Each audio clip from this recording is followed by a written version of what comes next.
사람이 내게 말하기를 여호와의 집에 올라가자 할 때에 내가 기뻐하였도다. 예루살렘아, 우리 발이 내 성문 안에 섰도다. 예루살렘을 위하여 평안을 구하라. 예루살렘을 사랑하는 자는 형통하리로다.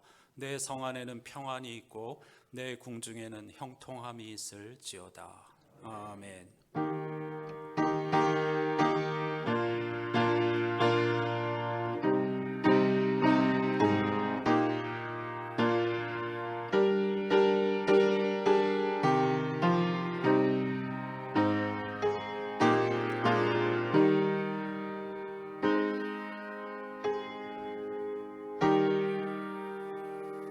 전능하신 하나님, 하나님의 선물로 충만하였던 지난 한 주간도 하나님과 동행하며 하나님의 때를 기다리면서 우리의 삶을 잘 감당하게 해주신 것 진심으로 감사드립니다. 하나님의 선물인 또 새로운 한 주간을 시작하는 첫날, 하나님께서 우리의 유익과 복을 위하여 구별하여 주신 귀한 주일, 하나님을 예배할 수 있게 하여 주신 것도 진심으로 감사드립니다. 우리가 오늘 또 하나님 앞에 예배자로 선 것은 우리가 구원이 필요한 존재임을 깨달았기 때문입니다. 오늘 또 하나님의 자비와 긍휼을 구하면서 하나님만이 우리의 힘이시오, 우리의 위로이시며 우리의 평화이심을 고백하는 우리의 예배를 받아주시옵소서. 온 세상의 예배를 통하여 피조물의 탄식이 하나님을 향한 감사와 찬송과 소망으로 바뀌어지는 복된 주일이 되게 해 주시옵소서. 예수 그리스도의 이름으로 간절히 기원하옵나이다. 아멘.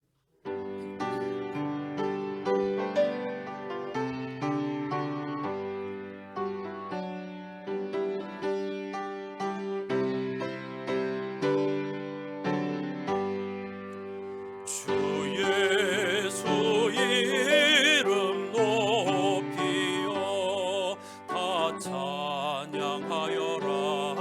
다 찬양하여라.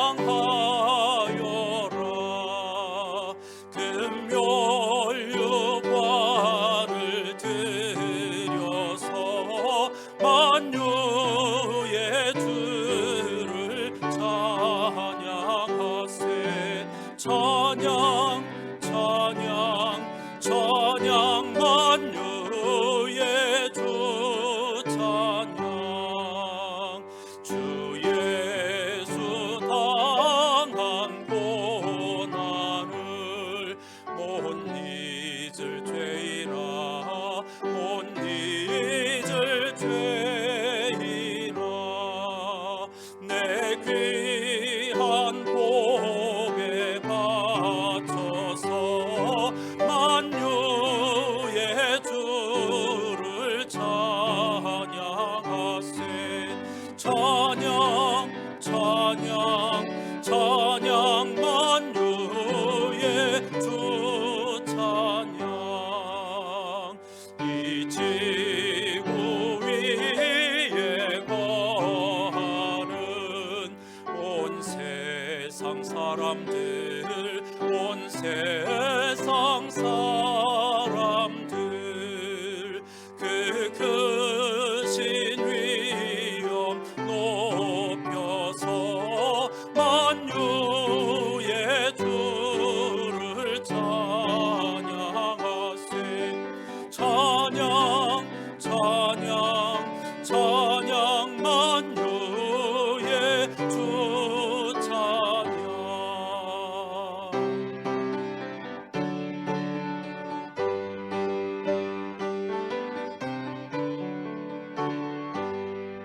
주 믿는 성도 다 함께 주 앞에 엎드려. 주 앞에 엎드려. 무궁한 노래 불러서 만유의 주를 찬양하세. 찬양 찬양 찬양 만유의 주 찬양.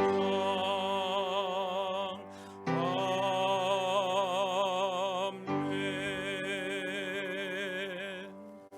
자리에 앉으셔서 오늘 오늘 예배의 주제를 따른 공동기도를 함께 하시겠습니다. 자비로우신 하나님, 만물을 새롭게 빚으시는 우리 주님의 이름을 찬양합니다. 주님, 저희는 하나님을 갈망하는 대신 덧없는 욕망에 끌려다니며 만족과 감사를 잊었습니다. 생명 대신 사라진 것들을 영원한 것처럼 여겼습니다. 하나님의 인자와 자비 대신 우리의 노력과 공로를 자랑하였습니다. 우리에게 자비를 베풀어 주십시오. 오늘 또 우리는 주님의 이름을 부르며 당신을 갈망합니다.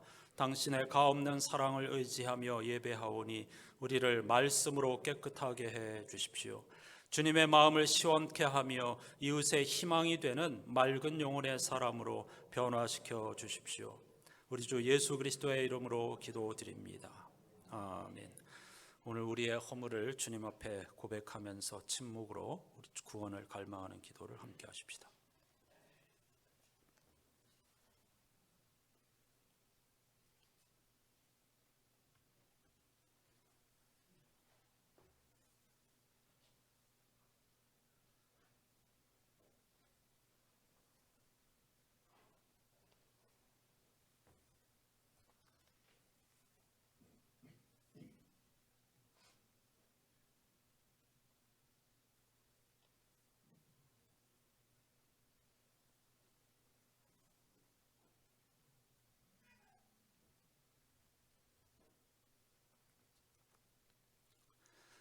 저는 하나님의 선하심과 자비로우심을 의지하여 우리가 죄와 죽음의 세력으로부터 구원받았음을 선포합니다.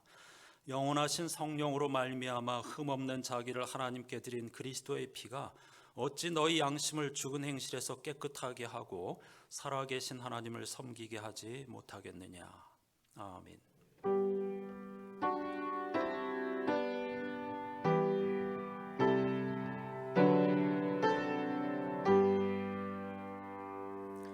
그리스도인들이 믿는 도리를 화면을 보시면서 사도신경으로 힘차게 고백합시다. 나는 전능하신 아버지 하나님 천지의 창조주를 믿습니다. 나는 그의 유일하신 아들 우리 주 예수 그리스도를 믿습니다. 그는 성령으로 잉태되어 동정녀 마리아에게서 나시고 본디오 빌라도에게 고난을 받아 십자가에 못 박혀 죽으시고 장사된 지 사흘 만에 죽은 자 가운데서 다시 살아나셨으며 하늘에 오르시어 전능하신 아버지 하나님 우편에 앉아 계시다가 거기로부터 살아있는 자와 죽은 자를 심판하러 오십니다.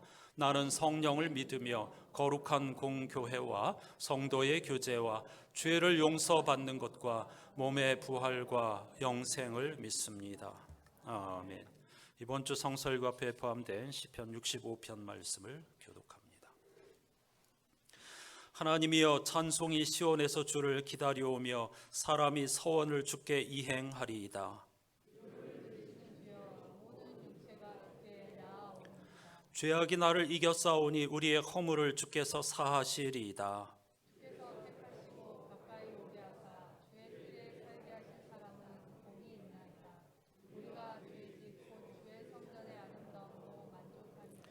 우리 구원의 하나님이시여 땅의 모든 끝과 먼 바다에 있는 자가 의지할 주께서 의를 따라 엄위하신 일로 우리에게 응답하시리이다. 바다의 설렘과 물결의 흔들림과 만민의 소요까지 진정하시나이다.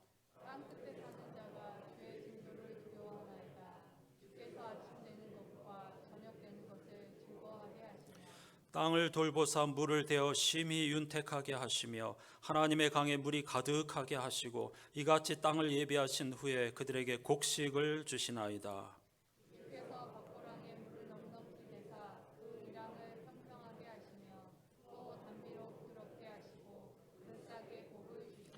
주의 은택으로 한 해를 관시우시니 주의 길에는 기름방울이 떨어지며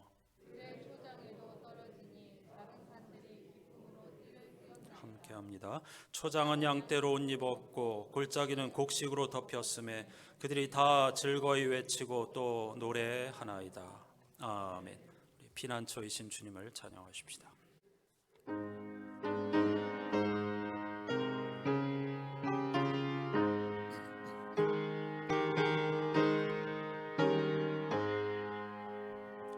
고통의 멍에 벗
슬프던 마음 위로받고 이 생의 풍파 찬장하며 영광의 찬송 부르려고 주께로 갑니다. 교만한 마음을 내버리고 예수께로 나갑니다. 복 되신 말씀 따르려고 주께로 갑니다. 실망한 이 몸 힘을 얻고 예수의 크신 사랑 받아 하늘의 기쁨 맛보려고 주께로 갑니다.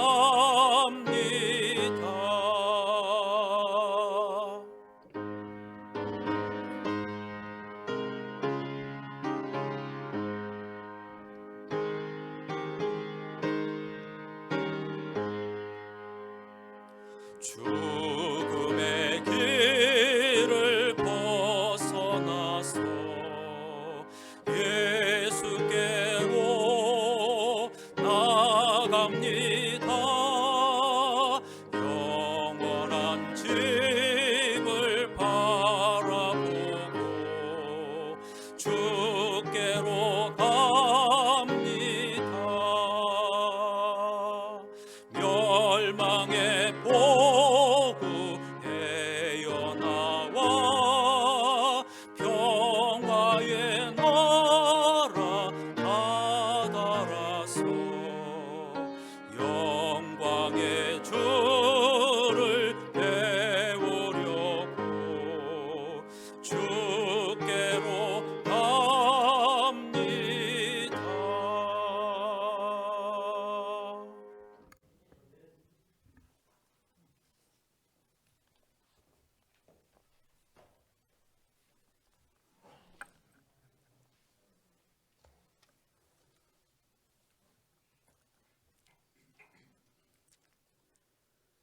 자비롭고 은혜로우신 하나님 아버지, 영적 기근의 시대를 살아가고 있는 우리에게 구별된 삶을 살고자 하는 열망을 갖게 하시고 우리의 소망을 하나님께 두며 이 부정한 세대를 본받지 않게 하시니 감사를 드립니다. 허물과 죄로 인해 영원히 죽을 우리를 그리스도 예수 안에서 살리셨으니 모세와 함께 계셨던 것처럼 여호수아를 도우셨던 것처럼 바울과 동행하셨던 것처럼 지금 저희들과 함께하여 주시옵소서. 사랑의 하나님 아버지, 거룩하신 하나님 앞에 예배드리기에 너무나도 부족한 우리들을 불러주셔서 거룩한 예배 자리에서 기도하게 하여 주시니 다시 한번 감사와 영광과 존귀를 올려드립니다. 주님 홀로 영광받아 주시옵소서. 이 시간도 주님 앞에 간절히 간구하옵기는 우리들이 드리는 이 예배가 그저 형식적으로 드리는 예배와 기도가 되지 않게 하옵시고 오직 예수님께서 십자가를 지심으로 우리가 값없이 얻은 구원의 감격과 기쁨으로 온 마음을 다하여 진정으로 드리는 영적 예배가 될 수 있도록 인도하여 주시옵소서. 사랑하시는 주님, 어느덧 가을도 이제 깊어가는 아름다운 10월의 중순을 지나 한 해를 시작하며 마음을 다져먹던 시점이 엊그제 같은데 벌써 이렇게 가을이 깊어가고 또한 머지않아 11월이 됩니다. 새해 결심했던 많은 것들이 아직도 못다 이런 것들이 너무도 많은데 벌써 이렇게 시간이 흘러갔습니다. 세월을 아끼라고 말씀하신 주님의 말씀을 다시 한번 되새김질하면서 이제 다시 새롭게 다가올 내년 새해를 우리 모두 잘 준비하길 간절히 원합니다. 또한 우리가 거룩하신 하나님의 몸된 교회의 한 지체로서 감당해야 할 많은 것들을 과연 잘 감당했는지, 또 새해에는 무엇을 감당해야 하는지 기도하면서 우리 모두 잘 준비할 수 있기를 간절히 빌고 원합니다. 사랑하시는 주님, 부족하고 연약한 우리에게 하나님께서 성령의 지혜를 채워주시사 주님을 더 깊이 알게 하여 주시옵소서. 비록 지금은 우리가 세상 속에 속하여 살아가고 있으나 세상을 따라가지 아니하고 몸은 죽일 수 있으나 영혼을 죽일 수 없는 나약한 사람의 힘을 의지하지 아니하고 오로지 주님의 능력만을 구하는 우리 안산교회 모든 성도들이 다 될 수 있도록 인도하여 주시옵소서. 사랑하시는 주님, 무엇보다도 우리나라의 정치와 기독교 지도자들을 위하여 기도합니다.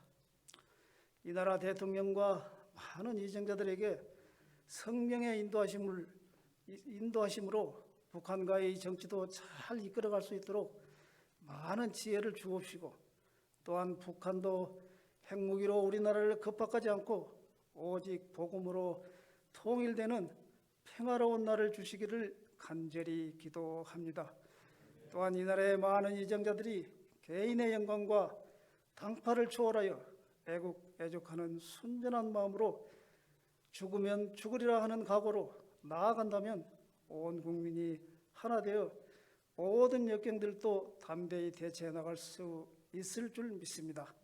사랑하시는 주님, 우리에게 하나님께서 기뻐하실 만한 정치, 경제, 사회 각 분야와 특별히 교회에 참된 주님의 종들을 붙여주시옵소서. 또한 하나님 앞에서 오로지 진리의 말씀만을 붙잡고 하나님의 사랑과 공의와 복음만을 전할 주님의 충성된 종들을 일으켜 세워주시옵소서. 하나님께서는 악한 아방 시대에서도 하나님을 경외하는 자들을 항상 남겨놓으신 것을 기억합니다. 이제 이 혼란한 나라와 교회에도 그들을 일으켜 세워주셔서 이 혼란한 나라와 교회를 바로잡아 주시옵소서. 또한 제 역할을 하지 못하고 있는 교회들을 새롭게 주님의 뜻에 합당한 교회로, 빛과 소금의 직분을 감당하는 교회로 세워주시옵소서. 사랑하시는 주님, 날씨가 많이 쌀쌀해졌습니다. 주위에 죽고 소외된 사람들을 생각할 수 있는 마음의 여유를 허락하여 주시옵소서. 주님의 사랑으로 그들을 사랑하며 격려할 수 있는 위로의 힘이 우리 가운데 있기를 원합니다.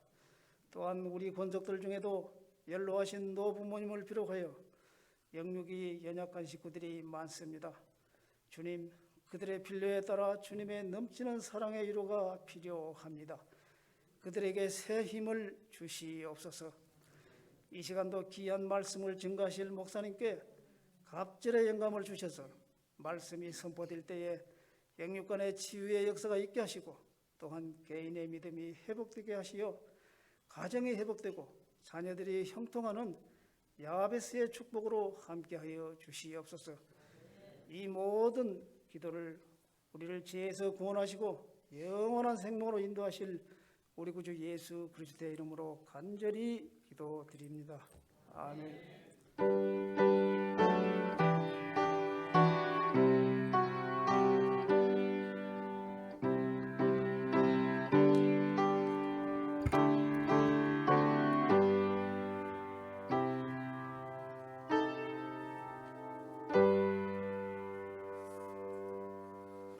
모두 자리에서 일어나셔서 오늘 우리에게 주시는 하나님의 말씀을 경청하겠습니다.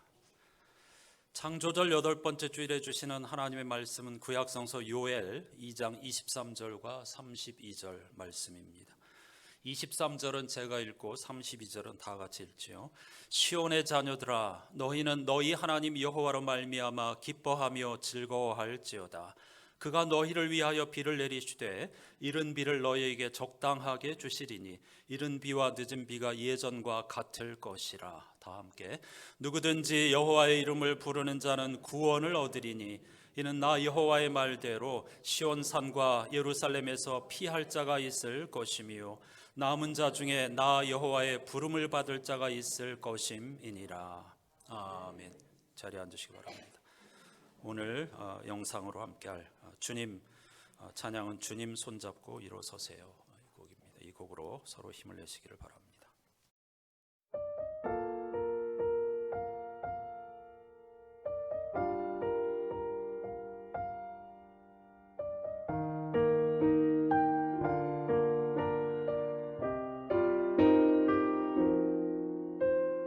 왜 나만 겪는 고난이냐고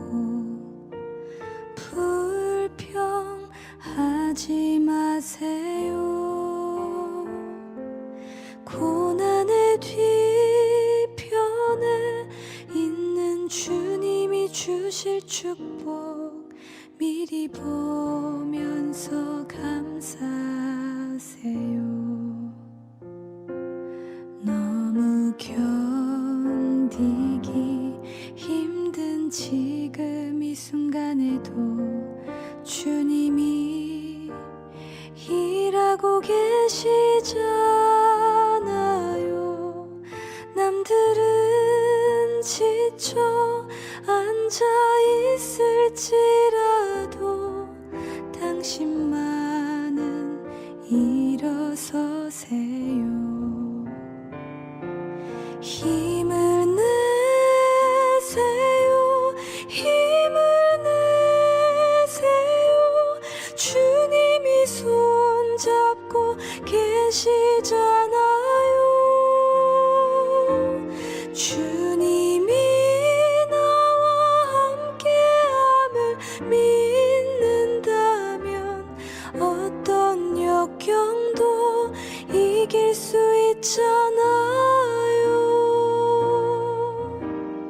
왜 이런 슬픔 찾아왔는지 원망하지 마세요. 당신이 잃은 것보다 주님께 받은 은혜 더욱 많음에 감사하세요. 너무 견디기 힘든 지금 이 순간에도 주님이 일하고 계시잖아요. 남들은 지쳐 앉아 있을지라도 당신만은 일어서세요. 힘을 내세요. 힘을 내세요. 주님이 손잡고 계시잖아요. 주님이 나와 함께함을 믿는다면 어떤 고난도 견딜 수 있잖아요. 힘을 내세요. 힘을 내세요. 주님이 손잡고 계시잖아요. 주님이 나와 함께함을 믿는다면 어떤 역경도 어떤 고난도 어떤 고통도 견딜 수 있잖아요.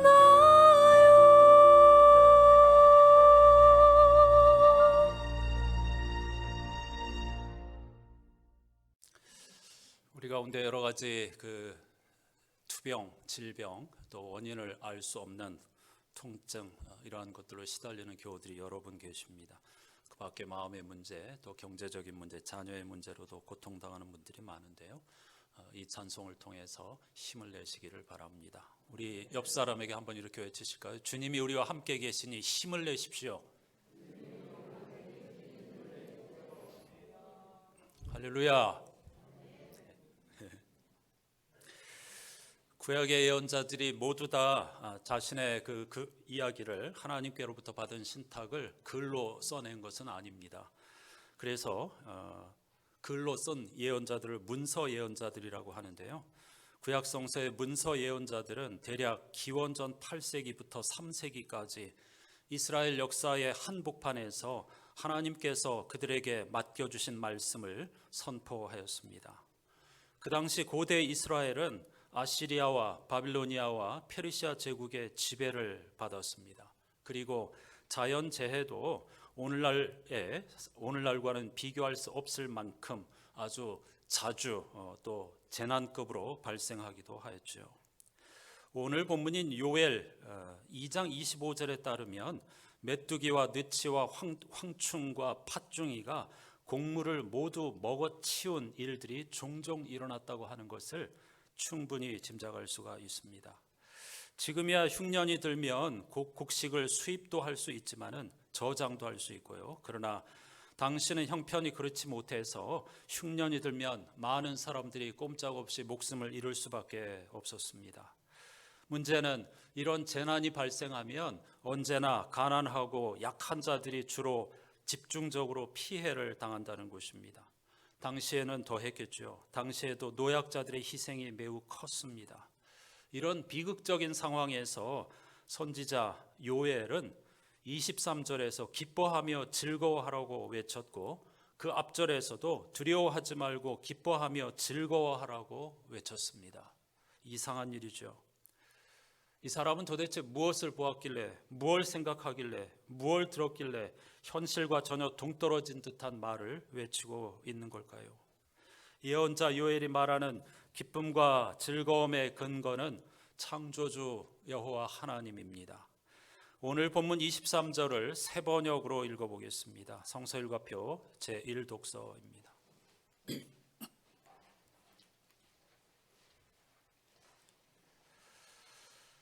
제1독서 요엘 2장 23절만 함께 읽지요. 시온에 사는 사람들아, 주 너희 하나님과 더불어 기뻐하고 즐거워하여라. 주님께서 너희를 변호하여 가을비를 내리셨다. 비를 흡족하게 내려주셨으니 옛날처럼 가을비와 봄비를 내려주셨다. 26절과 27절을 읽어보겠습니다. 이제 너희가 마음껏 먹고 배부를 것이다. 너희에게 놀라운 일을 한 주 너희의 하나님의 이름을 너희가 찬양할 것이다. 나의 백성이 다시는 수치를 당하지 않을 것이다. 이스라엘아, 이제 너희는 알게 될 것이다. 내가 너희 가운데 있다는 것과 내가 주 너희의 하나님이라는 것과 나 말고는 다른 신이 없다는 것을 깨닫게 될 것이다. 나의 백성이 다시는 수치를 당하지 않을 것이다. 아멘. 23절에서 하나님께서 우리에게 이른 비와 늦은 비를 제때에 적절히 내려주실 것이니 너는 하나님을 기뻐하고 즐거워하여라, 이렇게 말씀하고 계십니다. 또한 26절과 7절에서 우리가 읽은 것처럼 아주 특별한 표현이 반복해서 나오는데요. 내 백성이 영원히 수치를 당하지 아니하리로다, 이런 말씀이 약속으로 우리에게 주어져 있습니다. 한번 외쳐볼까요? 내 백성이 영원히 수치를 당하지 아니하리로다. 아멘. 수치를 당하지 않는다, 부끄러움을 당하지 않는다는 약속이 우리의 삶에서 실제로 어떻게 가능할까요? 쉬운 일이 아닙니다. 우리 눈에는 하나님의 백성들이 부끄러움을 당하는 것처럼 보입니다. 따라서 이 말씀은 세상 사람들이 수치 혹은 반대로 자랑이라고 생각하는 차원 그 너머로 나아갔을 때만 이 말씀을 이해할 수 있고 경험할 수 있습니다. 이 세상이 생각하는 방식으로는 수치를 벗어날 수가 없습니다. 수치와 자랑이라고 생각하는 차원 너머는 하나님이 다스리는 세상이고 하나님께서 우리에게 주시는 사랑이며 평화를 의미합니다. 사도 바울의 표현을 빌린다면 믿음과 소망과 사랑의 나라이고 요한계시록의 표현을 빌리면 새하늘과 새 땅입니다. 이 세상 너머의 새하늘과 새 땅, 그리고 하나님께서 약속하신 믿음과 소망과 사랑의 나라에 집중하는 사람만이 수치를 벗어나는 경험을 할 수가 있을 것입니다. 그런 경험을 한 사람은 일상에서 부모의 사랑을 넘치도록 받은 사람처럼 다른 사람에게 더 이상 인정받지 않아도 크게 속상하거나 불편해하지 않습니다.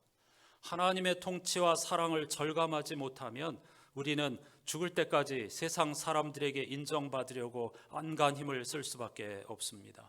거기서는 수치를 벗어날 수 있는 방법이 없습니다.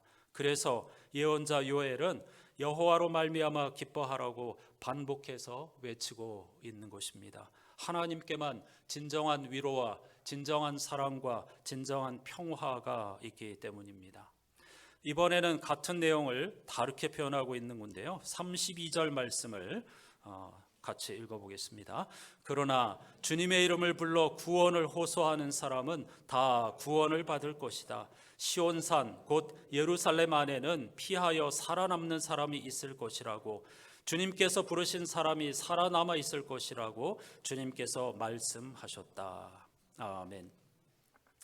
사실 여호와를 기뻐하고 즐거워하라는 말과 여호와의 이름을 부른다 하는 것은 똑같은 의미입니다. 다르게 표현하고 있는 것이죠. 하나님을 기뻐하고 즐거워하는 것이 곧 여호와의 이름을 부르는 것입니다. 그런데 여호와의 이름을 부르는 자는 구원을 얻을 것이라는 말에서 볼 수 있듯 여호와의 이름을 부른다는 것의 가장 핵심적인 의미는 구원을 갈망한다는 뜻입니다. 구원을 갈망하는 자만이 여호와의 이름을 부를 것입니다. 마음이 가난한 자, 영혼이 가난한 자만이 구원을 갈망하면서 하나님의 이름을 부르게 될 것입니다. 이것이 여호와의 이름을 부르는 자는 구원을 얻을 것이라는 의미입니다.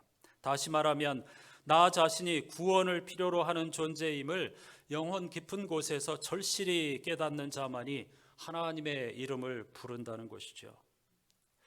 세상 많은 사람들이 하나님을 찾습니다. 그리고 열심히 부르짖어 기도합니다. 하지만 모두가 다 구원을 갈망하는 것은 아닙니다. 복음서 본문이 그것을 우리에게 잘 증거하고 있습니다.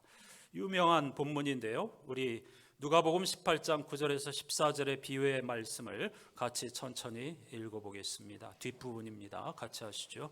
스스로 의롭다고 확신하고 남을 멸시하는 몇몇 사람에게 예수께서는 이 비유를 말씀하셨다. 두 사람이 기도하러 성전에 올라갔다. 한 사람은 바리새파 사람이고 다른 한 사람은 세리였다. 바리새파 사람은 서서 혼잣말로 이렇게 기도하였다. 하나님 감사합니다. 나는 남의 것을 빼앗는 자나 불의한 자나 간음하는 자와 같은 다른 사람들과 같지 않으며 더구나 이 세리와는 같지 않습니다. 나는 일에 2번씩 금식하고 내 모든 소득의 11조를 바칩니다. 그런데 세리는 멀찍이 서서 하늘을 우러러볼 엄두도 못 내고 가슴을 치며 아 하나님 이 죄인에게 자비를 베풀어 주십시오 하고 말하였다. 내가 너희에게 말한다. 의롭다는 인정을 받고서 자기 집으로 내려간 사람은 저 바리새파 사람이 아니라 이 세리다. 누구든지 자기를 높이는 사람은 낮아지고 자기를 낮추는 사람은 높아질 것이다. 아멘. 무슨 말씀인지 잘 아시겠죠? 이 비유에서 바리새파 사람의 기도를 보시면 하나님께 자기 자랑만 늘어놓다가 이 세리라고 하면서 세리를 한마디로 깎아내린 뒤 자신을 높이면서 기도를 마무리하는 모습을 볼 수가 있습니다. 그는 자신의 금식과 11조에 대해서 감사하고 있는데 이는 마치 자신의 금식과 11조를 통해서 섬김을 받으시는 하나님은 참 복도 많으시다 하는 태도와 똑같습니다. 감사는 매우 소중하며 필요한 덕목이지만 바리새파 사람의 가장 큰 문제는 그가 하나님을 필요로 하지 않는다는 것입니다. 자신의 의로움을 내세우면서 구원의 필요성을 전혀 느끼지 못하고 지금 나 자신의 현실과 나의 행위 그리고 나의 삶 자체가 감사한 것뿐입니다 라고 멈춰 있다는 것이죠. 반면 세리는 얼굴을 들지도 못한 채 가슴을 치면서 하나님의 자비와 용서를 구하는 모습을 볼 수가 있습니다. 오직 하나님의 자비에 자신을 맡기면서 구원을 갈망하는 간절한 기도를 드린 것이죠. 하나님은 세리의 기도가 옳다 이렇게 말씀하셨습니다. 하나님의 이 세리처럼 하나님의 자비를 갈망하는 자, 그리고 구원을 갈망하는 자는 영원히 수치를 당하지 않게 될 것입니다. 이런 겸손한 마음이 저와 여러분의 것이 되기를 주님의 이름으로 축복합니다. 우리는 감사에 머물러서는 안 될 것입니다. 언제나 나 자신이 하나님의 구원을 필요로 하는 존재, 제한자라는 사실을 고백하면서 정말 간절하고 그리고 두려운 마음으로 하나님의 자비와 용서에 우리 자신의 인생을 맡겨야 할 줄로 믿습니다. 바리새파 사람의 태도처럼 21세기 오늘날 세계에는 인류 문명의 엄청난 진보와 과학기술의 업적을 자랑하며 마치 스스로 구원을 이룰 수 있는 것처럼 살고 있습니다. 하지만 금년에 러시아의 우크라이나 침공 여파는 우리들에게 이 우리가 쌓아 올린 바벨탑이 얼마나 허무한 것인가를 여실히 보여주고 있습니다. 우리 인류는 여전히 구원이 필요한 존재라는 사실을 우리에게 가르쳐주고 있는 것이죠. 2022년 겨울 자타가 선진국이라고 인정하는 유럽 국가들이 에너지 대란에 시달리고 있습니다. 그 어느 때보다 혹독하고 추운 겨울이 이미 시작되었습니다. 수요 기도회 때도 말씀드렸지만 이 세계적인 선진국이라고 자랑하는 프랑스, 영국을 비롯한 유럽 국가들이 한 방에 다 무너지고 있습니다. 두 가지 프랑스와 영국의 사례만 간단히 말씀드리겠습니다. 프랑스는 정부와 공공기관의 겨울철 실내 온도를 19도까지로 제한하는 명령을 발표하였습니다. 상상할 수 없는 일이죠. 그리고 전국의 공용 화장실에서 온수 사용을 금지하였고 가능하면 대중교통을 이용하라고 국가적으로 계속 당부하고 있습니다. 혹시라도 어쩔 수 없이 차량을 운행하게 된다면 시속 110km 이하로 제한하고 있습니다. 영국의 경우는 내년 1월에 연료비를 2배 인상하겠다고 발표했는데 2년 전에 비하면 3배 이상 오르는 것입니다. 그러면 영국 인구의 3분의 1이 연료비를 내고 나면 빈곤층으로 전락하게 됩니다. 참 우리가 상상이나 했던 일입니까? 세계적인 선진국 미국을 우습게 보고 영국이 진정한 종주국 선진국이라고 자부하는 이 영국 사람들의 3분의 1이 연료비를 내고 나면 빈곤층으로 전락하게 된다는 것입니다. 미국의 CNN 방송은 이미 영국 사람들은 난방과 식사 중에 하나를 선택해야 할 만큼 생계비 위기가 심각하다고 보도하였습니다. 이게 인간입니다. 우리도 혹독한 겨울을 맞이하고 있죠. 고물가, 고금리, 고환율 등등으로 아주 움츠리고 그리고 추운 겨울을 맞이하고 있습니다. 여기서 더 깊이 생각해 보아야 할 문제가 있는데 바로 이런 혹독한 겨울, 혹독한 형편이 부자들에게는 도리어 기회가 된다는 사실입니다. 깊은 고민이 필요하죠. 이게 세상 이치입니다. 고물가, 고금리, 고환율은 부자들에게는 부를 더욱더 축적할 수 있는 기회가 됩니다. 가난한 사람들에게는 하루하루 목숨을 걸고 씨름해야만 하는 그런 혹독한 겨울이 되는 것이죠. 이게 바로 우리가 구원을 필요로 하는 존재라는 단적인 예 사례라고 할 수가 있겠습니다. 우리의 자랑은 코로나19라든가 혹은 이러한 전쟁의 여파로 한 방에 다 무너질 수밖에 없는 것입니다. 인간의 힘과 지혜로 구원의 문제를 결코 해결할 수 없습니다. 따라서 우리는 여호와의 이름을 부르면서 구원을 갈망하면서 죽을 때까지 온 세상의 구원과 평화를 갈망하는 마음으로 세리의 마음으로 겸손히 기도해야 할 줄로 믿습니다. 하나님께서 우리를 부르신 목적은 거기에 있습니다.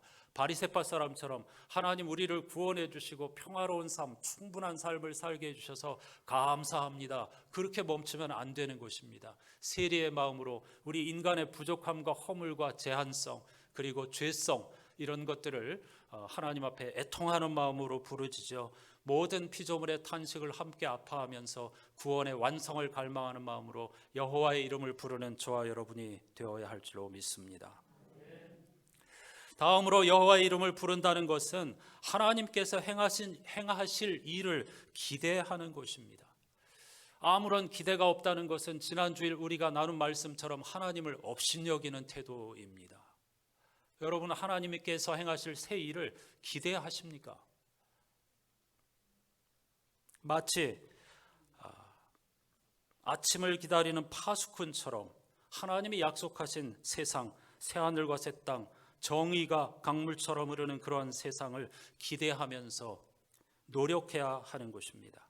하나님이 하시는 일은 완성된 것이 아닙니다. 무한히 종말의 순간까지 열려 있습니다. 이렇게 하나님이 행하실 일을 기대하는 영혼을 소유한 사람은 자기의 모든 것을 철저하게 상대화합니다. 바리새파 사람의 경우와 정반대로 자기의 모든 업적과 소유를 하나님 앞에 내려놓습니다. 그것을 통해서 오직 하나님이 행하실 새 일, 그것에만 영적인 촉수를 맞춥니다. 예언자 요엘은 바로 이런 사람에게 구원의 길이 열린다고 선포하고 있는 것입니다. 최근에 두 교황이라고 하는 영화와 그것을 바탕으로 한 연극이 잔잔한 감동을 주고 있습니다. 가톨릭의 수장인 교황은 종신직입니다. 죽어야 그 직무를 내려놓을 수 있는 것이죠. 그래서 교황의 교체는 전임 교황이 사망해야만 이루어집니다.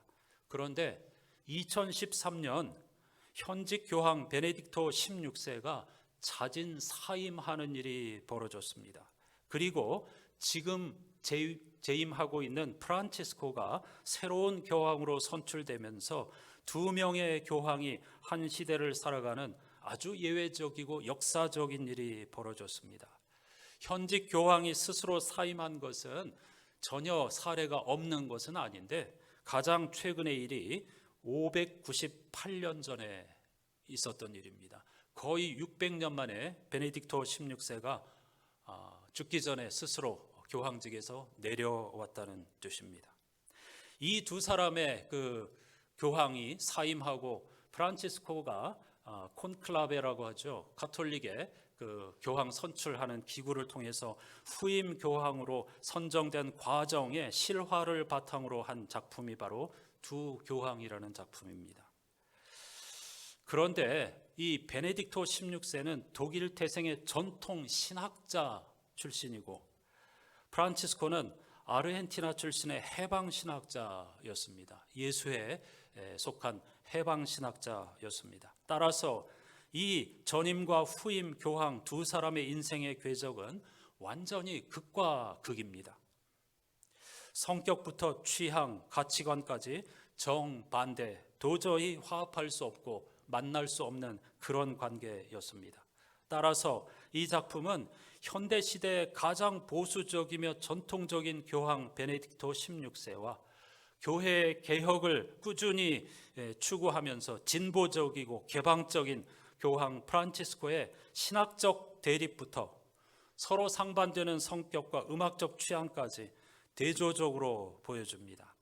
따라서 이 작품의 주요 내용은 두 사람의 치열한 논쟁입니다. 구원의 문제, 기도의 문제, 하나님이 계시는가 하는 문제, 낙태에 대한 주제, 동성애에 대한 주제, 이러한 다양한 현대 사회의 문제들을 주제로 치열하게 논쟁을 벌입니다. 프란치스코는 전임 교황인 베네딕토를 향하여서 당신은 옛 시대에 머물러 있고 책 속에 갇혀 있다면서 지금은 완전히 새로운 시대이고 그렇기 때문에 가톨릭 교회의 신자가 계속해서 줄어들고 있다고 일갈합니다. 그러면서 그는 신은 라틴 아메리카의 가난한 사람들과 함께 한다고 역설하고 있습니다. 처음에는 서로를 인정하지 않으면서 대립하던 사람들이 이런 긴 대화와 치열한 논쟁의 과정을 통해서 점점 서로가 틀린 것이 아니고 다른 것이라는 생각에 접근하게 됩니다. 두 사람의 생각이 모두 다 잘못된 것이 아니고 당신과 나는 서로 틀린 것이 아니고 서로 다를 뿐이라고 하면서 접점을 맞춰 갑니다. 베네딕토는 프란치스코에게 가장 힘든 일이 바로 주님의 음성을 듣는 거라네, 이렇게 이야기합니다. 이 부분이 가장 중요한 포인트입니다. 평생 사제로 살아왔고 교황으로 수십 년을 제위한 베네딕토가 가장 힘든 일은 바로 주님의 음성을 듣는 거라네, 이 이야기를 들려줍니다. 자신은 더 이상 하나님의 음성을 들을 수 없다면서 은퇴하겠다고, 당신이 나의 후임을 맡아달라고 부탁합니다. 실제로 베네딕토가 선택될 때에 두 번째로 표를 많이 얻은 사람이 바로 프란치스코였기 때문입니다. 사라져가는 하나님의 목소리를 찾아 헤매는 노년, 자신의 몸도 제대로 가누기 힘든 베네딕토의 처절한 모습은 종교와 이념의 차이를 넘어선 진한 울림을 전하고 섞일 수 없을 것만 같았던 두 사람이 서로를 인정하고 받아들이는 과정을 통해 다름을 대하는 성숙한 태도가 무엇인가, 그것이야말로 진정 종교적인 태도, 거룩한 태도가 아닌가 하는 것을 이 작품은 우리에게 역설하고 있습니다. 틀림이 아닌 다름의 가치, 그것이 바로 이 세상에 평화를 가져온다는 것을 가르쳐 줍니다. 그리고 후임 교황이 된 프란치스코는 압도적인 지지 속에서 소탈한 행보를 이어갑니다. 이것이 카톨릭의 새로운 전기를 맞이하는 도구가 되었습니다. 사실 이런 면은 우리가 매우 부러워하고 그리고 본받아야 할 일입니다.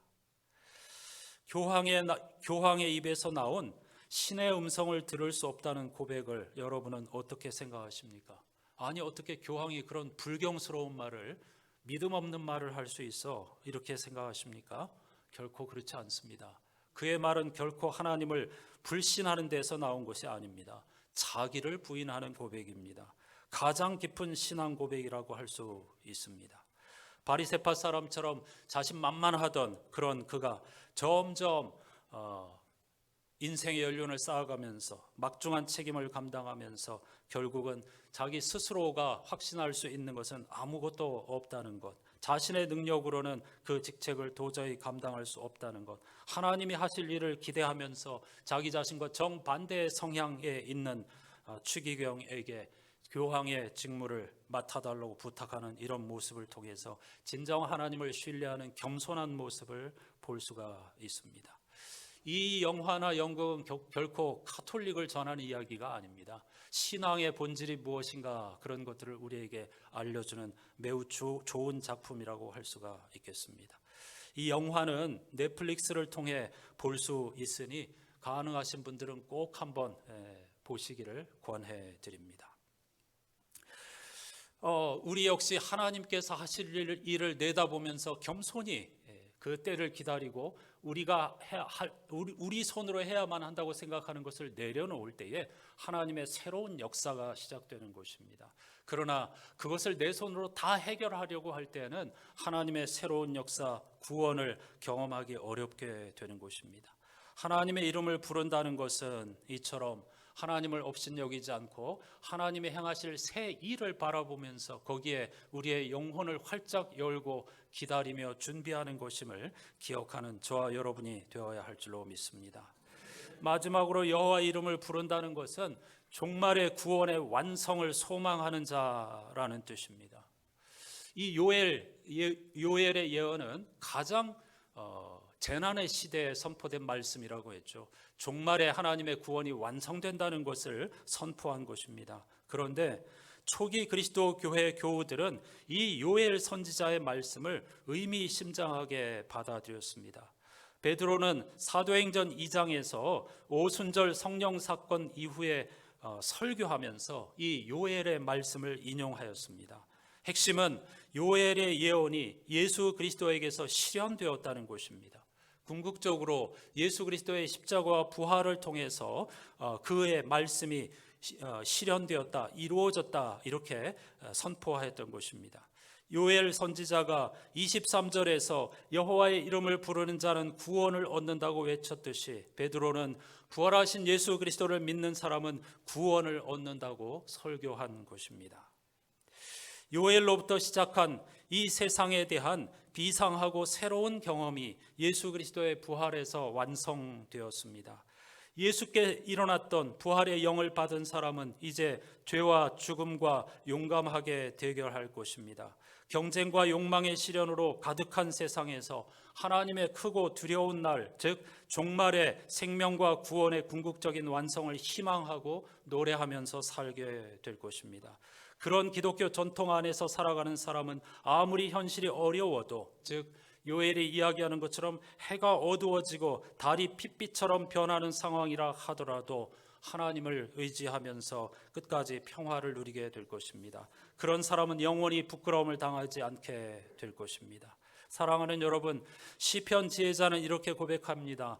나더러 주님에 대해 말하라면 하나님은 나의 주님, 주님을 떠나서는 내게 행복이 없다 하겠습니다. 땅에 사는 성도들에 관해 말하라면 성도들은 존귀한 사람들이요 나의 기쁨이다 하겠습니다 라고 시편 16편에서 멋지게 고백하였습니다. 땅에 사는 성도들이 누구입니까? 여호와의 이름을 부르는 자입니다. 하나님이 행하실 새 일을 기대하는 자입니다. 하나님의 구원을 갈망하는 자입니다. 종말의 궁극적인 생명과 구원의 완성을 기대하며 최선을 다하는 사람입니다. 이런 기쁨과 행복을 누리는 사람은 아무리 암울하고 어지러운 상황 속에 놓인다 하더라도 낙심하지 않습니다. 그들은 결코 부끄러움을 당하지 않을 것입니다. 여호와의 이름을 부르는 저와 여러분이 되시기를 주님의 이름으로 축복합니다. 마지막 찬송은 217장입니다. 하나님이 말씀하시기를 내 마음을 내 전부를 나에게 바치어라. 내 이름을 부르고 구원을 갈망하고 완성을 갈망하라는 뜻이겠죠. 이 찬양을 함께 하십시다.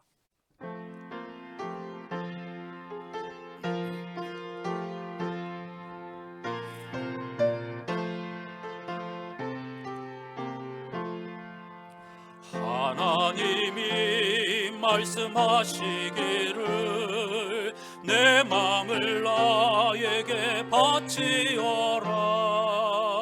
어디 있든지 날 섬기며 기쁘게 날 항상 의지하라. 바치어라 내 마음을 주께서 나에게 이르시네. 캄캄한 죄에서 불러내신 주께서는 인도하시리라. 구주께서 말씀하시기를 내 마음을 나에게 다 바치고 사악한 죄에서 벗어나면 나 어찌 널 구원 않겠느냐. 바치어라 내 마음을 주께서 나에게 이르시네.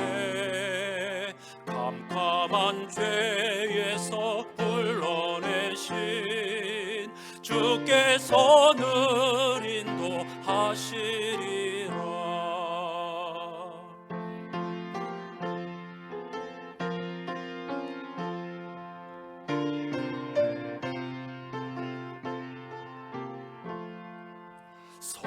성령께서 말씀하시기를 가진 바 모든 것 다 맡기고 내 맘도 기쁘게 바치어라. 풍성한 은혜를 더하리라. 바치어라 내 마음을 주께서 나에게 이르시네.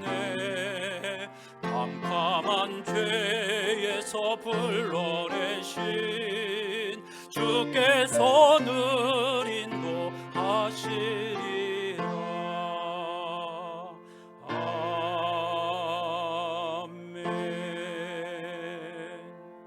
함께 기도하실 때 진정 구원을 갈망하는 겸손하고 가난한 마음으로 하나님의 행하실 새 일을 내다보면서 궁극적인 종말의 완성, 구원과 생명의 완성을 내다보며 최선을 다하는 삶을 살게 해 주십시오. 다 같이 마음을 모아 기도하십시다.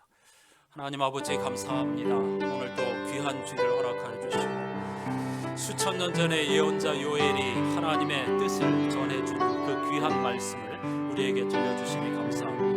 어떤 어려운 형편과 환경이라도 하나님을 기뻐하고 즐거워하며 여호와의 이름을 부르는 자 그는 곧 구원을 얻게 될 것이라는 하나님의 말씀입니다. 우리 인간은 어떤 방법으로도 구원에 도달할 수 없다는 엄중한 말씀입니다.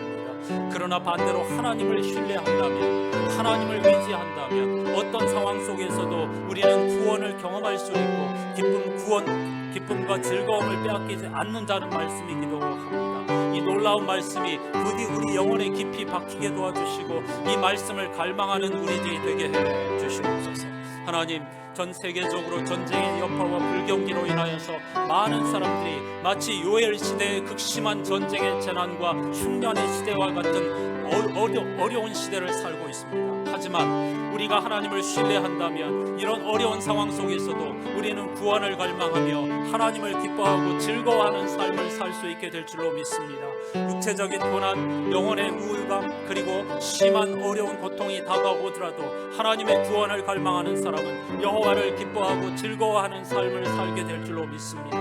부디 간절히 기도하오니 이것이 우리들의 양식이 되게 해 주시옵소서. 하나님, 바리새파 사람의 기도와 세리의 기도는 우리에게 참으로 많은 울림을 가져다 줍니다. 자칫하면 우리는 하나님을 잘 믿는 사람처럼 정말 모든 것이 감사하고 더 이상 말할 것이 없는 그러한 삶을 살 수도 있습니다. 하지만 세리와 같은 간절한 갈망, 하나님의 구원을 요청하는 그런 마음은 잃어버린 지 오래가 아닌지 생각하게 해 주시옵소서. 하나님은 지금도 만물을 새롭게 하시는 분이건만 우리는 하나님에 대한 어떤 기대도 없이 그냥 습관적으로 예배드리며 그리고 마음의 평화를 위해서 기도하고 있는 것은 아닌지를 돌아보게 해주시옵소서. 처음과 나중이신 하나님께서 분명히 약속하신 종말의 순간이 이미 저 멀리서부터 말처럼 다가오고 있음에도 불구하고 우리는 종말을 애써 외면하며 살아가고 있는 것은 아닌지 묻게 해 주시옵소서. 정말 궁극적으로 생명과 구원이 완성되는 그 종말의 순간을 지금부터 당겨 살아가게 도와주시고 믿음과 소망과 사랑, 새 하늘과 새 땅을 살아갈 수 있는 거룩한 백성들이 되게 해 주시옵소서.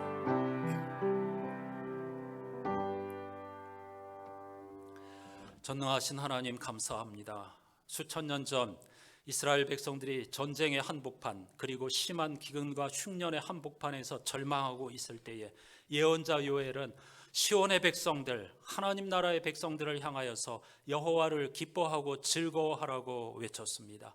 여호와의 이름을 부르는 자 구원을 얻게 될 것이며 결코 부끄러움을 당하지 아니하리라고 외쳤습니다. 수천 년의 시간이 흘렀지만 지금 우리들은 전쟁의 여파와 극심한 불경기로 세계 모두가 혹독한 겨울을 맞이하고 있습니다. 지금도 변함없이 울려 퍼지는 요엘의 음성에서 빛을 보고 구원을 경험하는 우리들 한 사람 한 사람 되게 해 주시옵소서.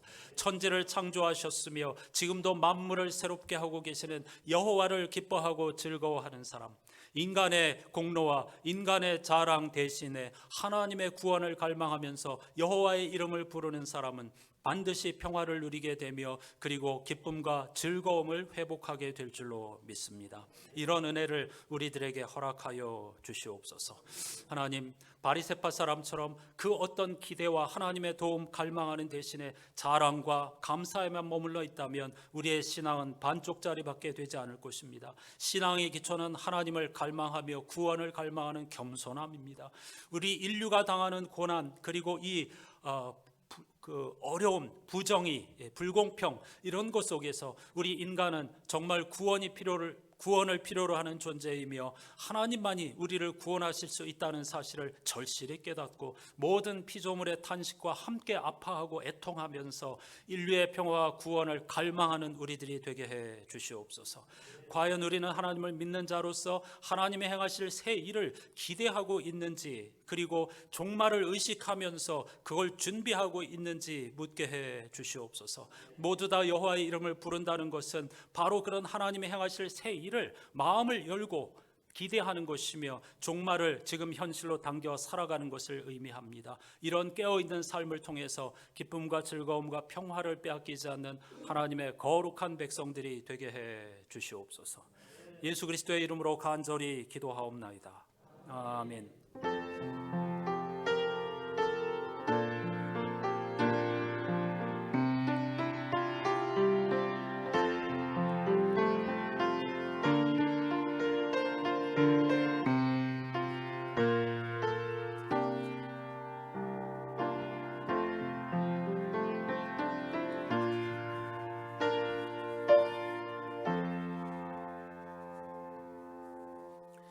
이렇게 인사하십시다. 하나님을 기뻐하고 즐거워하십시다.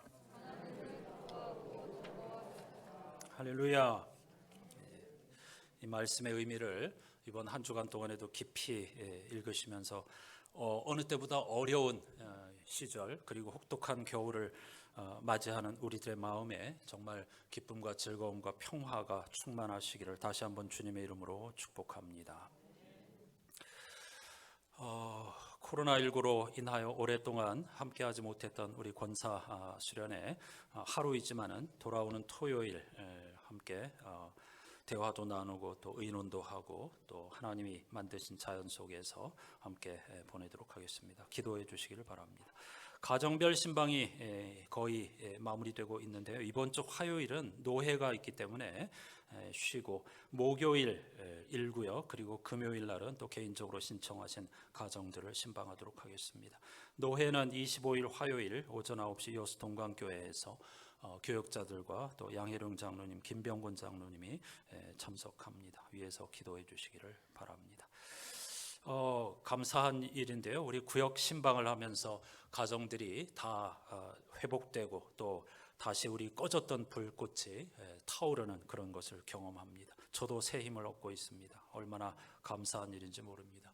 더 감사한 일이 있는데 지난주 신방 새 가족이죠. 우리 서화기 집사님 가정을 신방하였는데 그 아내 되시는 김순자 집사님을 처음 뵈었습니다. 왜 같이 못 오시느냐 했더니 몸이 많이 불편해가지고 조심하느라고, 여러분들에게 피해가 될까봐 조심하느라고 나오지 못했다고 하셨는데 곧 나오겠습니다 그렇게 했는데 오늘 오셔서 등록을 하셨습니다.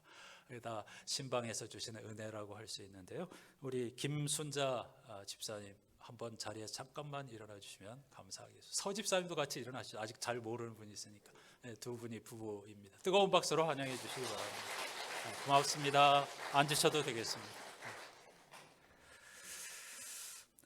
또 11월 11일부터 있을 해오름교회 말씀잔치, 25일부터 있을 우리 교회 말씀잔치, 이걸 통해서 더욱더 우리의 영혼의 새 힘을 얻기를 갈망하는 마음으로 열심히 준비하는 우리들이 되시기를 바랍니다.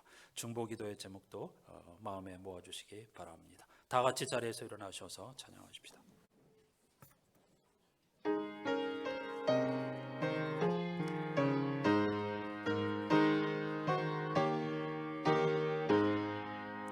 성전을 떠나가기 전 머리를 숙일 때 주께서 함께 계시고 복 내려 주소서. 집으로 돌아가는 길 주동행하시고 내 모든 언행 심사를 다 지켜주소서. 거룩한 날이 다가고 저녁이 되도록 주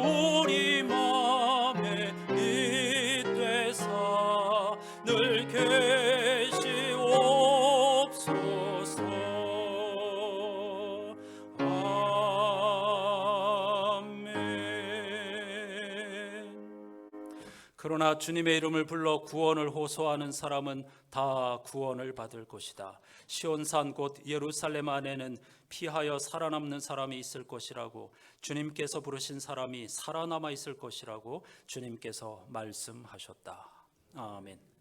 우리 구주 예수 그리스도의 은혜와 하나님 아버지의 사랑과 성령님의 말로 닿을 수 없는 탄식과 교제가 하나님이 아니라면 우리는 전혀 구원에 이를 수 없는 가련한 존재임을 영혼 깊은 곳에서 진심으로 기도하며 하나님의 구원을 갈망하고 하나님이 행하시고 있는 새 일을 기대하며 종말의 궁극적 생명과 구원의 완성을 준비하며 일상에서 하나님과 동행하며 즐거움과 기쁨의 삶을 살기로 다짐하는 모든 예배자들의 삶의 자리에 영원히 함께해 주시옵기를 간절히 축원하옵나이다. 아멘.